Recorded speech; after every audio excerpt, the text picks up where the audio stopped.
नमस्कार। आज के पॉडकास्ट में हमारे पहले मेहमान मनोज भारती जी। इनका परिचय दे पाना मेरे लिए संभव नहीं है, बड़ा लंबा परिचय है। ये तकलीफ मैं इन्हीं से करवाऊंगा। मनोज भारती जी, अपना परिचय। नमस्ते। मेरा नाम मनोज भारती है, मनोज कुमार भारती। 1963 में मेरा जन्म हुआ। 1973 में मैं नेतरहाट स्कूल गया। उसके पहले 5 साल तक मैंने सरकारी स्कूलों में अलग अलग जगहों में पढ़ाई की। 1980 में मैं नेतरहाट स्कूल से निकला तो आईआईटी कानपुर गया, इलेक्ट्रिकल इंजीनियरिंग की पढ़ाई की। 1985 में आईआईटी दिल्ली में एमटेक करने के लिए गया था, लेकिन उसी दौरान पहले मेरा चुनाव भारतीय रेलवे पर्सनल सर्विस के लिए हुआ 1986 एग्ज़ाम से, और 1988 में मैं इंडियन फॉरेन सर्विस भारतीय विदेश सेवा में आया। उसके बाद 8 अलग अलग देशों में मैंने भारत सरकार की सेवा की। उनमें मैं 4 देशों में भारत का राजदूत बनकर गया। वो देश थे बेलारूस, यूक्रेन, इंडोनेशिया और तिमोर लेस्ते। 2023 में जब मैं रिटायर हुआ तो मैंने 25 साल विदेशों में गुजारे थे और ग्रेटर नोएडा में रहने लगा। फिर अक्टूबर 2024 में मैं जन स्वराज पार्टी के साथ हुआ और उस समय से मैं जन स्वराज पार्टी का प्रदेश अध्यक्ष हूँ। ये मेरा रहा छोटा परिचय। मनोज जी, आपकी पार्टी, आपकी तारीफ में मैं नहीं कर रहा हूँ। मैं जुड़ा हुआ हूँ समाज से, और दिल्ली से मुझे लगातार खबरें मिल रही हैं कि आपकी पार्टी की वहाँ चर्चा होने लगी है दिल्ली में। And people are looking forward. वो उम्मीद कर रहे हैं कि आप कुछ रद्दोबदल यहाँ की राजनीति में करने वाले हैं। आपको क्या लगता है, उनकी उम्मीदें कहाँ तक? आपने सवाल तो छोटा पूछा है शंभू जी, लेकिन इसका जवाब थोड़ा सा लंबा है, और उसका कारण ये है कि जन स्वराज पार्टी कोई नॉर्मल राजनीतिक दल नहीं है। इसकी शुरुआत उस जन स्वराज अभियान से हुई थी जिसको लेकर 2 अक्टूबर 2022 से प्रशांत किशोर जी बिहार के गांव में पैदल यात्रा कर रहे थे। आइडिया ये था कि लोगों को ये बताया जाए कि उनके साथ पिछले 40 सालों से क्या राजनीतिक धोखा किया जा रहा है और बिहार की जनता कैसे हर बार उस धोखे में फंसकर अपने अगले 5 साल की ज़िंदगी को तबाह कर रही है। लोगों तक ये मैसेज पहुंचाना कि उनको अगर अपनी हालत को बदलना है, अगर बिहार को बदलना है, तो पहले लोगों को अपनी सोच बदलनी पड़ेगी। ये एक अभियान था, जैसे कि गांधी जी का अभियान था लोगों को स्वराज के बारे में, सेल्फ रूल के बारे में बताना। वहीं से उसकी शुरुआत हुई थी, और गांधी जी ने लोगों से ये कहा था कि अगर आपको स्वराज चाहिए तो पहले उसके लिए अपने आप को तैयार कीजिए। ठीक इसी तरह अगर बिहार को बदलना है तो बिहार के लोगों को अपने आप को उसके लिए तैयार करना होगा, और वो समझ बिहार के लोगों में लाना एक बहुत मुश्किल काम है। जब उनको ये समझाया गया कि भाई आपके साथ जो हुआ है वो डिफरेंट राजनीतिक दलों ने किया है, तो 2 साल तक के अभियान के बाद लोगों ने पूछना शुरू किया, ठीक है, अगर हमें इनको बदलना है तो ऑल्टरनेटिव क्या है। उसकी सोच को मूर्त रूप देते हुए जन स्वराज पार्टी का निर्माण किया गया, जो लोगों को एक विकल्प दे सके। अभी भी हमारा प्रमुख काम यही है, पार्टी बनते हुए भी, कि हम लोगों को ये बतलाते चलें कि आपके साथ जो राजनीतिक धोखा किया गया है उससे अगर आपको बचना है तो आपको एक विकल्प की ज़रूरत है, और हम वो विकल्प बनकर आपके सामने आए हैं। एक सीधा सवाल जो पूछा जाना चाहिए पूरे बिहार से, लेकिन अगर उनके नब्ज़ पर आपकी उंगली है तो जवाब आप भी देंगे। बिहार का हर परिवार, जो भी पार्टी जीतती है, उसे एक क्या चीज़ चाहती है, आपको अंदाज है? अगर आप जवाब नहीं दे पाएंगे तो मैं दूंगा जवाब। एक चीज़ बताइए जो वो आपसे चाह रहे हैं। वो लंबी चौड़ी बातें नहीं चाहते, उनको एक छोटी सी चीज़ चाहिए जी, आपसे, हर मुझे परिवार को। मुझे लगता है कि हर परिवार जब भी किसी राजनीतिक दल के साथ सीरियसली कुछ पूछना चाहता है तो केवल यही चाहता है कि उनकी ज़िंदगी कैसे बदले। मैं उसको स्पष्ट करूंगा। वो चाहता है कि आप उसके परिवार के कम से कम एक व्यक्ति को नौकरी दे सके। नौकरी देना कठिन है, उनको भुलावे में मत रखिएगा। अगर आप एक उनको रोजगार दे सके तो शायद ये वही चाहते हैं। बाकी मैं सही हूँ या आप सही हैं, ये तो पूछ लिया जाए लोगों से। नहीं, बात बिल्कुल सही है। हर परिवार को कमाने का एक ज़रिया चाहिए और उसके लिए ज़रूरी है रोज़गार। बिहार में ये जो अभियान चला था जन स्वराज का, उसका पहला मुद्दा यही था कि हज़ारों हज़ार लाखों युवा बिहार से रोज़गार की तलाश में विभिन्न राज्यों में चले जाते हैं, और चाहे वो चेन्नई हो, चाहे महाराष्ट्र हो, चाहे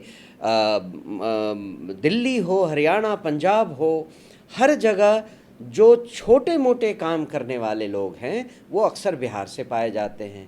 चाहे वो महाराष्ट्र के टैक्सी ड्राइवर हों, चाहे तमिलनाडु और मद्रास में ठेले लगाने वाले लोग हों, चाहे पंजाब के कृषि वर्कर हों, ये सब लोग मोस्टली बिहार से आते हैं और ये सब 10-12 हज़ार रुपए की नौकरी पाते हैं, 3-4-5 हज़ार में अपना वहाँ का खर्चा चलाते हैं और बाकी 6 से 7-8 हज़ार रुपये अपनी फैमिली को भेजते हैं। साल भर में वो एक बार छठ के समय बिहार फैमिली के पास आते हैं और फिर वापस चले जाते हैं। ये जो संताप है परिवार को भी और उनको खुद को भी, क्योंकि वो जहाँ काम करते हैं वहाँ उन्हें बहुत नीची हेय दृष्टि से देखा जाता है और उनका अपमान किया जाता है। ये सारे वो मुद्दे थे जिसे जन स्वराज ने अपनी पहली प्रायोरिटी बनाई। तो जो आपने कहा वो बिल्कुल सही कहा कि यहाँ हर परिवार को अगर हम रोज़गार की व्यवस्था करवा दें तो वो संतुष्ट होंगे। अनफॉर्चुनेटली किसी भी राजनीतिक दल ने आज तक या तो ऐसा क्लियर वादा नहीं किया, और अगर वादा किया तो उसको पूरा करने के लिए उनके पास कोई स्कीम नहीं थी। मेरा ये कार्यक्रम निष्पक्ष है, ऐसा मैं मानता हूँ और ऐसा दावा करता हूँ। फिर भी मैं आपको एक सुझाव देना चाहूँगा, जो मेरा काम यूजुअली होता नहीं है, लेकिन एक बिहारी होने के नाते एक बिहारी से मैं सुझाव दे सकता हूँ। जीतने के बाद आप क्या करेंगे ये तो जीत के बाद पता चलेगा। उसको तो युधिष्ठिर भी नहीं कह पाते थे कि कल क्या होगा। लेकिन एक रिक्वेस्ट है, अभी 3 महीना बाकी है। अगर आपके कार्यकर्ता एक तूफान अभी से ला दें और रोजगार और स्किल डेवलपमेंट जिसको आप कहते हैं, कौशल, इस क्षेत्र में अगर अभी से काम होना शुरू हो जाए, बहुत है छोटा छोटा। मैंने अपने गांव में कोशिश की थी। आप 5 सिलाई मशीन एक जगह रख दीजिए, 20 महिलाएं उसमें इंगेज हो जाएंगी अलग अलग शिफ्टों में, और एक काम शुरू हो जाएगा। वहाँ के लोग मैन्युफैक्चरिंग कर सकते हैं, ट्रेडिंग नहीं उन्हें आती है, बेचेंगे कहाँ उसको उनको नहीं पता है। नेता का काम है वैसे में आगे आना उनको, तो जीत आपकी निश्चित रहेगी। अगर उनको लगेगा कि भैया तो वाकई ये भाषण नहीं देते हैं, काम करते हैं। क्या आपके लोग ऑलरेडी इस पर कुछ करना शुरू कर चुके हैं? जी, शायद आपके ध्यान से ये उतर गया होगा। लोगों को, स्पेशली युवा लोगों को रोज़गार देने का काम हमने इस साल जनवरी महीने से ही शुरू कर दिया था। इस साल जनवरी महीने से जब एलसीटी घाट पर हमारा आश्रम, सत्याग्रह आश्रम बना था, वहीं से हम लोगों ने डिजिटल योद्धाओं को बनाने का काम शुरू किया था। इसके तहत उस हर युवा को जिसके पास एक स्मार्टफ़ोन है और उसे वो स्मार्टफ़ोन चलाना आता है, उसे हमने केवल 5 दिन की ट्रेनिंग दी थी, और 5 दिन की ट्रेनिंग के बाद वो एक पूरा का पूरा यूट्यूबर बन गया था और महीने में 3,000 से 20,000 रुपए कमाने की उसकी ताकत हो गई थी। ऐसे कई सारे लोग इस पिछले 6 महीने में तैयार हो चुके हैं और उन्होंने कमाना भी शुरू कर दिया है। तो जो एग्ज़ाम्पल आपने दिया कि गांव में महिलाओं को सिलाई मशीन दें या कोई रोज़गार की शुरुआत करें, वो तो एक ट्रेडिशनल तरीका है जिसको लोग ट्राई भी कर चुके हैं और वो एक तरीका है, एस्टैब्लिश तरीका है। लेकिन इसके अलावा बहुत सारे ऐसे टेक्नोलॉजी ड्रिवन तरीके आज की दुनिया में हैं जिनसे गांव में युवाओं को नए नए आइडियाज़ रोज़गार जनरेशन के तहत दिए जा सकते हैं और हमने देना शुरू कर दिया है। जस्ट एग्जांपल के जी, तौर पर सिलाई जी। मशीन को कि वो सबके समझ में बिल्कुल, आता है, नई बिल्कुल। चीज़ आप कहेंगे।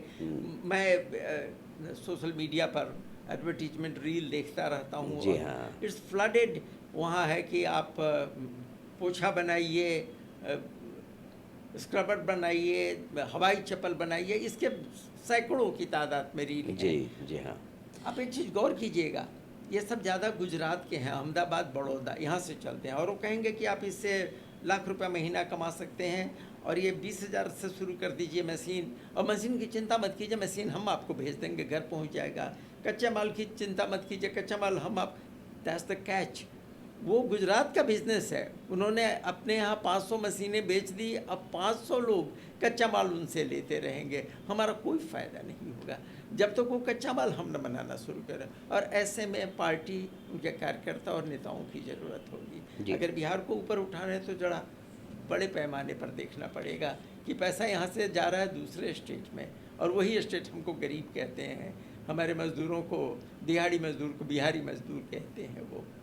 तो जी, आपने जिस बात को शुरू किया है उस पर मैं एक सेंटेंस और एक आइडिया और बताना चाहूँगा।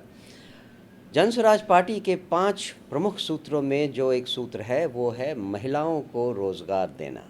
और जब हम ये गांव की महिलाओं के सामने बताते हैं तो उनसे एग्जैक्टली यही बात करते हैं कि चाहे वो तमिलनाडु हो, चाहे राजस्थान हो, चाहे पंजाब हो या फिर महाराष्ट्र, गुजरात हो, हर जगह गांव में महिलाएं कोई रसम पाउडर बनाकर बेचती हैं, कोई तिलौड़ी पापड़ी बनाकर बेचती हैं, कोई बकरी पालती हैं, तरह तरह के रोज़गार करती हैं। बिहार की महिलाएं ऐसा क्यों नहीं कर रही हैं? उसका एक कारण है कि उनको पूंजी चाहिए, और अभी अगर वो पूंजी लेने बैंकों के पास जाएं तो उन्हें 12 से 14% ब्याज देना पड़ता है। जनसुराज पार्टी ने क्या किया? जनसुराज पार्टी ने कहा कि हर उस महिला को जो अपना रोज़गार शुरू करने के लिए बैंकों से ऋण चाहती हैं, उनको 4% सालाना पर ऋण दिया जाएगा, और बाकी का जो ये है वो सरकार बैंकों से डायरेक्टली डील करेगी। ये एक ऐसा कदम है जिससे महिलाओं को अपना रोज़गार शुरू करना आसान हो जाएगा अगर उन्हें थोड़ी सी बेसिक ट्रेनिंग दे दी जाए, जिसके लिए हम तैयारी पूरी तरह से कर रहे हैं। मैंने सुना यहाँ कहीं पर रेल कोच बनने लगे हैं, मढ़ौरा वगैरह कहीं पर।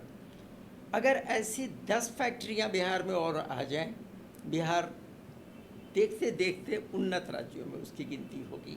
अब यहाँ तो अजीब अजीब बात होती है, सिंगल इंजन, डबल इंजन सरकार, ये तो सौतेला व्यवहार है।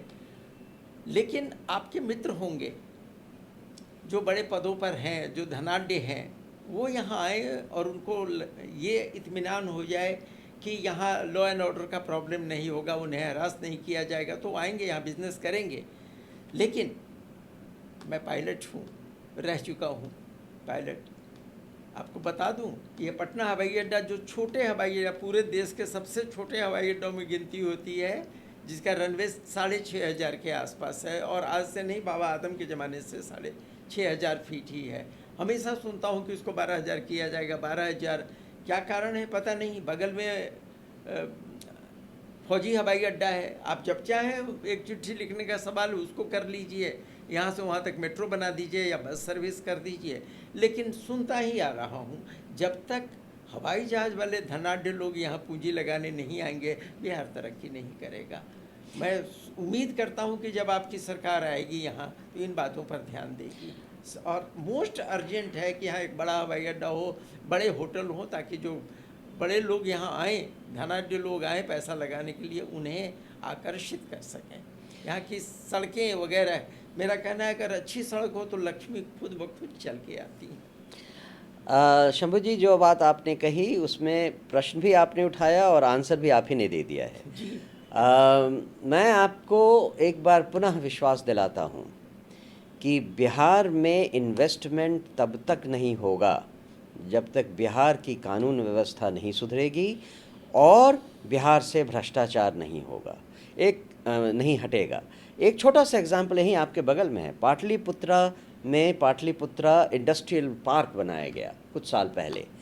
इनिशियल बर्स्ट में लगभग 100 कंपनीज यहाँ आई थीं, लेकिन सरकारी प्रेशर उन पर तरह तरह का पड़ा, एडमिनिस्ट्रेटिव, लॉजिस्टिकल, अप्रूवल रिलेटेड और गुंडागर्दी रिलेटेड, तरह तरह से उन्हें परेशान किया गया कि किसी न किसी बहाने। अभी सुना कि कोका कोला की एक बॉटलिंग फैक्ट्री या क्या है, उसको हर महीने एक खत आ रहा था कि 200 करोड़ रुपए आपके टैक्स के बाकी हैं, उसको आप दीजिए, नहीं तो आपका काम बंद हो जाएगा।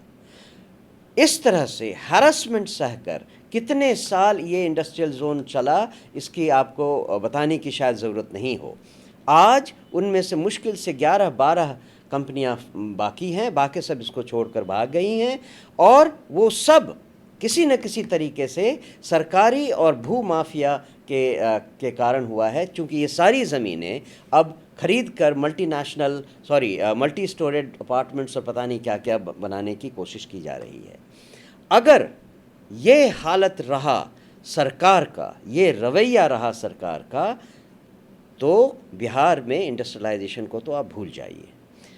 जन स्वराज पार्टी का ये वादा है कि भ्रष्टाचार को मिटाने के लिए सबसे पहला कदम जो होना चाहिए वो इस चुनाव में शुद्धता की होनी चाहिए। जिस चुनाव में हर उम्मीदवार को 7 से 10 करोड़ रुपए खर्च करने पड़ते हैं जीतने के लिए या लड़ने के लिए, उसकी क्या हालत होगी। अगर ये कोई एक उम्मीदवार इस बार जीता, विधायक बना, अगर उसकी पार्टी सरकार में आई तो उसमें से कुछ मंत्री बनेंगे। इन विधायक और मंत्रियों के मन में पहला ख्याल क्या आता है? जो चुनाव जीतने के लिए हमने खर्च किया है उसकी उगाही कैसे की जाए। जब मंत्री और विधायक के मन में ये बात शुरू ही होती है तो भ्रष्टाचार कहाँ से खत्म होगा। ऐसे में मैं आपकी एक मदद करना चाह रहा हूँ। आप अपने भावी उम्मीदवारों से हल्के से कह दें कि करोड़ों खर्च करने की जगह नहीं, आपने मेरी बात पूरी नहीं होने दी, मैं उसी बात पर आ रहा हूँ। जन स्वराज ने क्या किया? जन स्वराज ने अपने उम्मीदवारों से कहा कि पहले तो हम एक काबिल उम्मीदवार चाहते हैं, काबिल उम्मीदवार जो मन से शुद्ध और ईमानदार हो, जनता उसको कहे। आप किसी भी कॉलोनी, किसी भी गांव में चले जाइए, पान वाले के यहाँ कहिए कि भाई आपके यहाँ अच्छा आदमी कौन है, वो ज़रूर कहेगा कि वो मास्टर जी हैं, वो बहुत अच्छे आदमी हैं। वो मतलब हर कोई जो उनके दरवाजे पर जाता है, हर कोई खुश होकर वापस आता है। ऐसे काबिल आदमी अगर हमारे साथ जुड़ें और हम उनको उम्मीदवार बनाएं चुनाव में, उनकी काबिलियत अगर 5 लाख खर्च करने की है तो वो 5 लाख खर्च करें, अगर काबिलियत 50 लाख की है तो 50 लाख खर्च करें।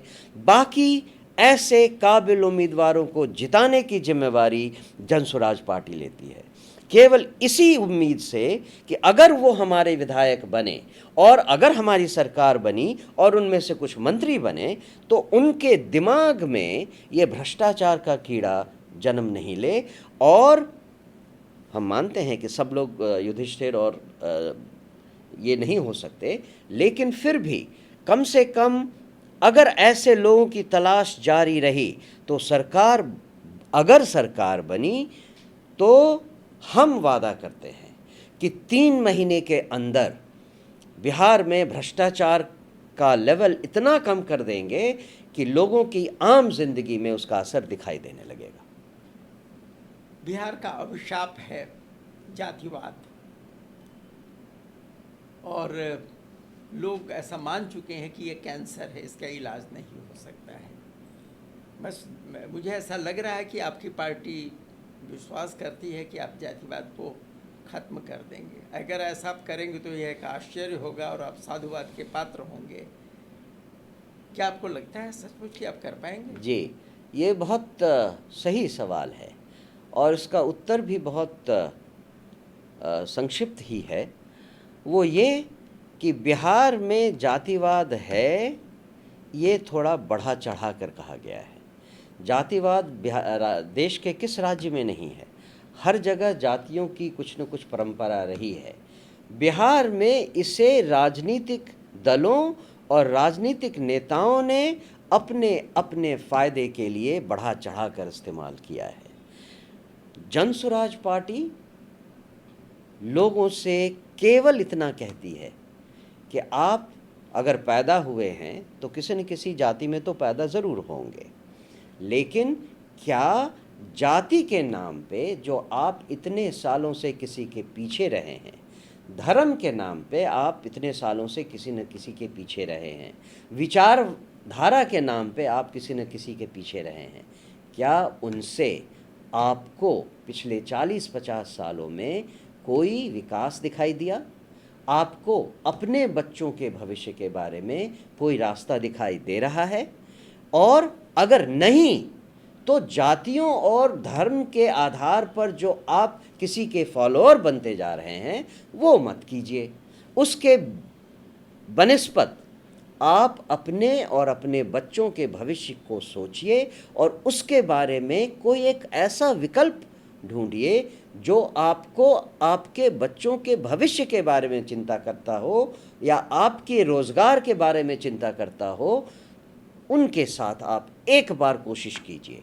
अगर एक मौका आपने ऐसे नई विचारधारा को दिया और उसके बाद भी अगर आपके हालात में, आपके बच्चों की स्थिति में, आपके पति, आपके युवा बच्चों की रोज़गार की स्थिति में बदलाव नहीं हुआ तो आप इस पार्टी को भी छोड़ देना और कहना कि इस पार्टी ने भी हमें धोखा दिया। लेकिन कम से कम एक मौका देना तो बनता है। एक मौका का मतलब 5 साल होता है। आपने 35 साल दे दिए हैं। सही बात है, 5 साल और सही, लेकिन कुछ और बातें जो शायद बहुत अच्छा न लगे आपकी पार्टी को। जिन्होंने इसकी स्थापना की है वो पहले स्ट्रेटजिस्ट थे, इसी नाम से जाने जाते हैं, और उन्होंने अच्छा काम किया, हर पार्टी को बारी बारी से जिताया। ये भी कहा जाता है कि उसके लिए उनको अच्छी रकम भी मिलती थी। शुरुआत वही कर रहे हैं, ये आपकी पार्टी उस नाम से जुड़ी हुई है, तो लोगों का ऐसा सोचना है कि ये तो उनकी लेटेस्ट स्ट्रेटजी है। पहले बाहुबली औरों को जिताते थे, बाद में बाहुबली ने तय किया कि हम खुद क्यों न जीतें, तो स्ट्रेटजिस्ट ने ये कहा कि हम अपनी क्यों स्ट्रेटजी अपने लिए क्यों न बनाएं।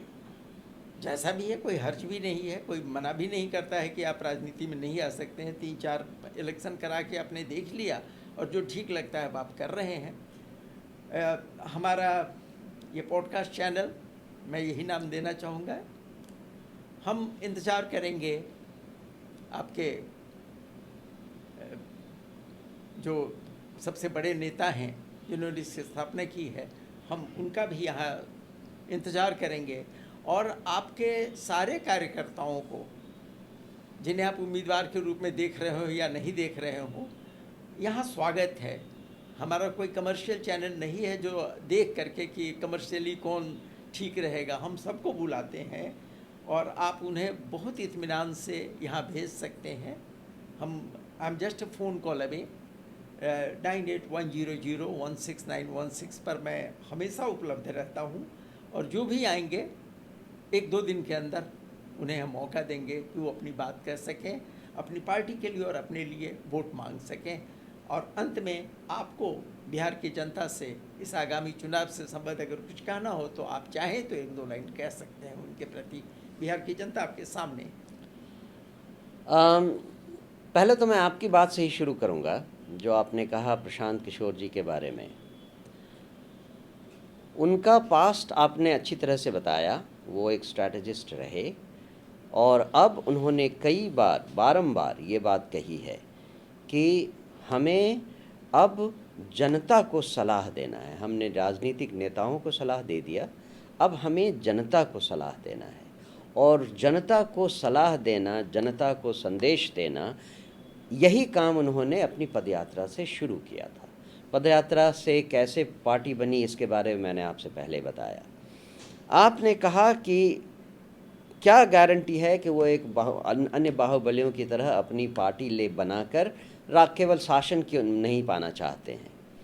बात बहुत सिंपल है। अगर बिहार की जनता पिछले 35 सालों से जो ज़िंदगी भुगतने के लिए विवश हो गई है, वो अगर और भी 40 साल ऐसे ही पिछड़ी ज़िंदगी बिताना चाहती है तो फिर किसी प्रशांत किशोर की ज़रूरत नहीं है। अगर बिहार की जनता अपनी ज़िंदगी से परेशान है, अपने बच्चों की ज़िंदगी से परेशान है, अपने बच्चों को के जो पलायन की शुरुआत होती है एफ्लुएंट फैमिली में शिक्षा से, क्योंकि एक बार बच्चा अगर शिक्षा के लिए बाहर चला गया उसके बाद वो लौट कर बिहार नहीं आता।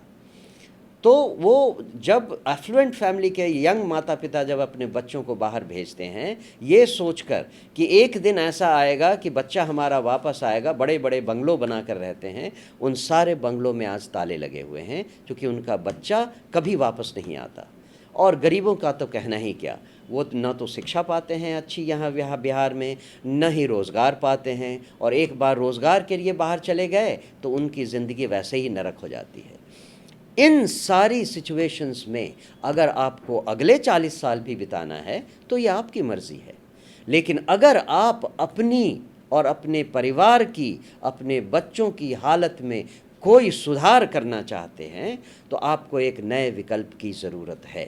क्योंकि जिन दलों ने आपके ऊपर पिछले 40 सालों तक राज किया है उनके पास अगर कोई योजना होती आपकी और आपके बच्चों की ज़िंदगी को बदलने की तो अब तक लगा चुके होते। The sheer fact that they have not done this till now, उन्होंने अब तक ऐसा कोई काम नहीं किया है, इसका मतलब है कि उनके पास ऐसी कोई स्ट्रैटेजी है ही नहीं।